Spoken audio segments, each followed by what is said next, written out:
पूर्णिमा पे मंदिर में गद्दी का व्यास जी का पूजन होगा, गुरु का पूजन करेंगे और फिर प्रसाद वितरण होगा। सुबह से सारा काम करके मैं रेडी हो गई और ये मैंने वेयर किया हुआ है। आज गुरुवार है, येलो पहनते हैं तो येलो या वाइट, 2 कलर गुरुवार को पहने जाते हैं। अपने घर का पूजन किया और अब जा रही हूँ मैं मंदिर पर पूजा करने के लिए।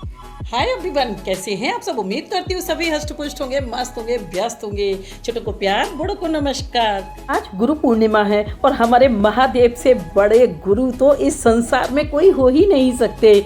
गुरु बना ही नहीं जाते, गुरु तो स्वयं ही बन जाते हैं। जैसे कि श्रद्धा को पैदा करने की ज़रूरत नहीं होती, श्रद्धा तो अपने आप ही पैदा होती है। चाहे हमारी इष्ट में हो या हमारे गुरु में, हमारी भावनाएं गुणों के प्रति अहो भाव पैदा करती हैं। प्रकृति कभी ये नहीं कहती कि मेरी तरफ देखो, मुझे देखो। हम स्वतः ही उसकी ओर आकर्षित होते हैं। गुरु को वंदन करने से गुरु से निकलने वाली जो ऊर्जा होती है वो हमें प्राप्त होती है। हम समझें या नहीं, पर उसका प्रभाव हमारे ऊपर ज़रूर से पड़ता है।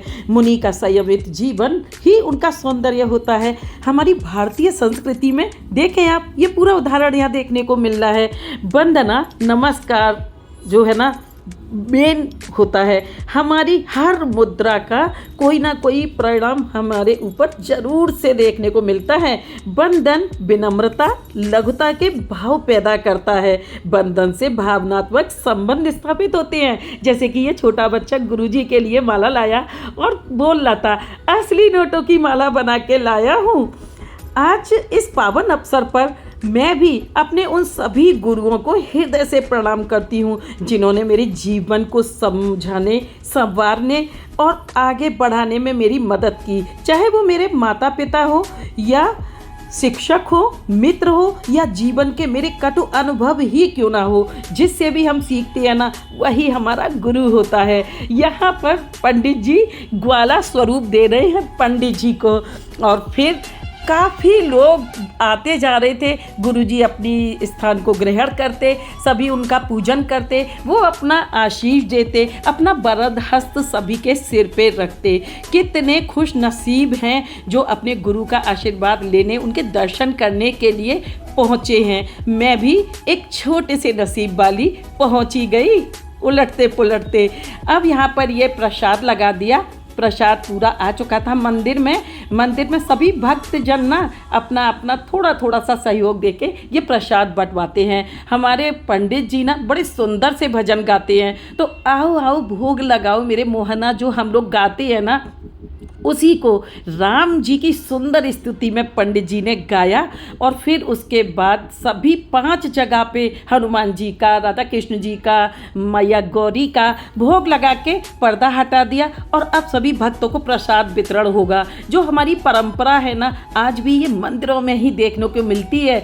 छोटा हो या बड़ा, कोई भी मंदिर में छोटा बड़ा नहीं है, एक समान है। जो भी आता जा रहा है ना, जो काम जिसको दिख रहा है संभालता जा रहा है, जबकि एक परिवार के नहीं है, अनजाने हैं। खैर, पंडित जी से मैंने कलावा बंधवाया, आ गई अपने घर, क्योंकि बहुत काम अधूरे छोड़े हुए थे।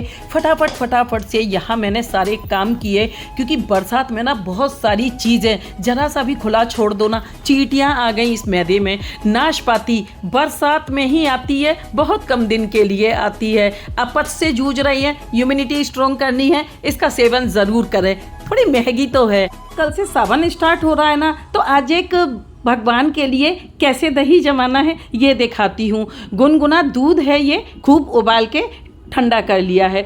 अब इसमें ना सहेजा लगाने की बारी आती है। गर्मियों में तो दही जम ही जाता है, लेकिन फिर भी जिनका दही अच्छा थक्केदार नहीं जमता ना, इस तरीके से बर्तन के चारों ओर दही को थोड़ा थोड़ा सा लगाते जाएं और फिर थोड़ा बीच में। और भगवान के लिए बना रहे हैं तो पौष्टिक दही कैसे बनाते हैं, स्वर्ण वाला। तो मैं यहाँ अपनी एक रिंग इसमें लगा देती हूँ, कभी सोने की कभी चांदी की, और सुबह इस दही में से इसको निकाल लेती हूँ। बहुत आसान है ये। और यही इसी वक्त हंसते मुस्कुराते हुए मैं अपनी रील्स भी बना लेती हूँ। सभी लोग कहते हैं कि आप खाना बहुत टेस्टी बनाती हो, तो मैं कहती हूँ कि जो लेडी हंसते गुनगुनाते भजन कीर्तन करते हुए खाना किचन में बनाती है ना, उसके खाने का कोई मुकाबला नहीं कर सकता। पूरे दिन के बहुत सारे काम करने के बाद अब शाम की पूजा वगैरह कर ली, प्रसाद मिला था ना, उसको लेके मैं घर पे आ गई और मैंने बनाई अपने लिए चपातियाँ। क्यों? क्योंकि पूरी या पराठा ही खाया जाता है व्रत में। लेकिन अगर हेल्थ से रिलेटेड आपको कोई प्रॉब्लम है तो फिर बताऊंगी कि कई बार बता चुकी हूँ कि रोटी को ही बिना घी के पराठे कैसे बना सकते हैं। तो उसी तरीके से मैंने इसको बनाया है। मंदिर के प्रसाद में मटर पनीर, मिक्स सब्जी, रायता, ये सब कुछ था।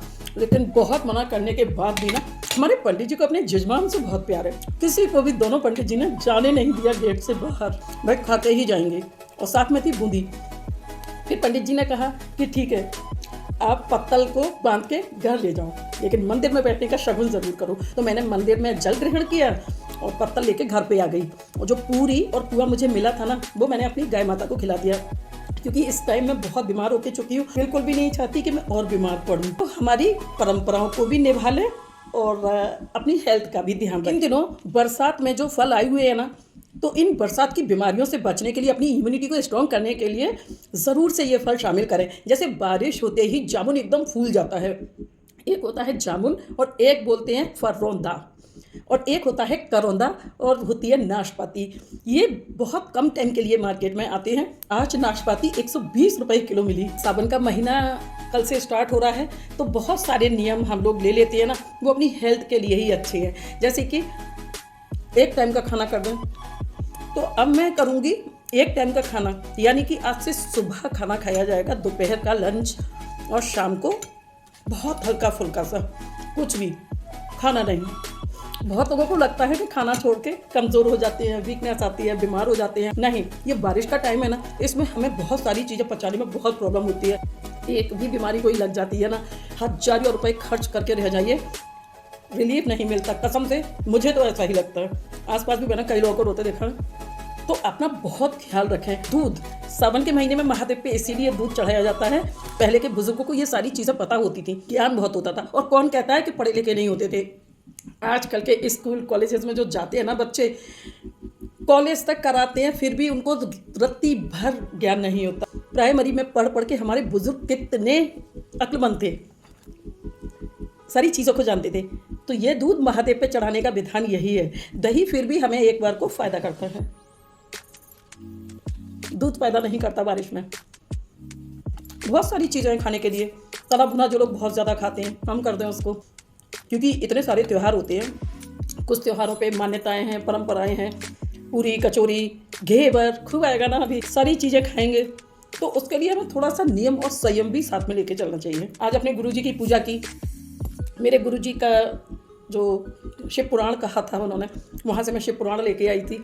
तो शिव पुराण थोड़ा काफ़ी पुराना हो गया है, तो रखे रखे ना बारिश में सारी चीज़ें ख़राब हो जाती हैं, हर चीज़ पे फंगस आ जाती है अगर हम देखें नहीं। तो बीच बीच में ना अपने इन ग्रंथों को मैं धूप लगाती हूँ, लेकिन अभी धूप तो है ही नहीं, और धूप निकल भी आती है ना तो बारिश इतनी झमाझम होने लगती है, डर लगता है रखने में। सामने बैठ के जब तक रखेंगे ना तभी तक सेफ है। आप अगर रख के आ गए तो रेस्ट करने लगे, समझ लीजिए धूप निकल रही है और बारिश होने लगती है। तो मैंने उसको भी ठीक किया। कुल मिला के दिन अच्छा गया, पूरा पूजा पाठ में गया, मेन खाना भी हो गया। अब मैं लेती हूँ आप लोगों से विदा और मिलती हूँ नेक्स्ट वीडियो में। मेरे ब्लॉग ना बहुत सिंपल होते हैं, मेरा खाना भी बहुत सिंपल होता है। जैसा मैं खुद खाती हूँ वैसा ही आप लोग के साथ शेयर करती हूँ। मेरी कोशिश रहती है कि ज़्यादा से ज़्यादा हेल्दी खाना आप लोगों तक पहुँचाना। बाकी का तो अगड़म झगड़म तो भरा पड़ा है खूब मार्केट में भी, जो मर्जी चाहे खाइए, उल्टा सीधा खा के फिर बीमार होते हैं, कहते हैं कि हमारी हेल्थ नहीं बन रही है। तो बस यही कोशिश है कि जो नॉर्मल सी चीज़ें हैं कम में ज़्यादा करना, कम मसाले वाली सब्जियां बनाना और सिंपल सा खाना आप लोगों के साथ शेयर करना। तो बस अब आप लोगों से करती हुई एक रिक्वेस्ट कि अगर ब्लॉग पसंद आते हैं ना तो प्लीज़ वीडियो को ज़्यादा से ज़्यादा शेयर कर दिया कीजिएगा, फ्रेंड्स, फैमिली, रिलेटिव सभी के साथ, वो भी बिल्कुल फ्री में। पहली बार आए हैं ना, बेल आइकन को प्रेस करना बिल्कुल भी ना भूलें। इससे वीडियो अपलोड होते ही नोटिफिकेशन आपके सामने होगा। हंसते रहें, हंसाते रहें, मस्त रहें, व्यस्त रहें, देखते रहें मेरे साथ क्रिएटिव नीलम को। Thanks for watching.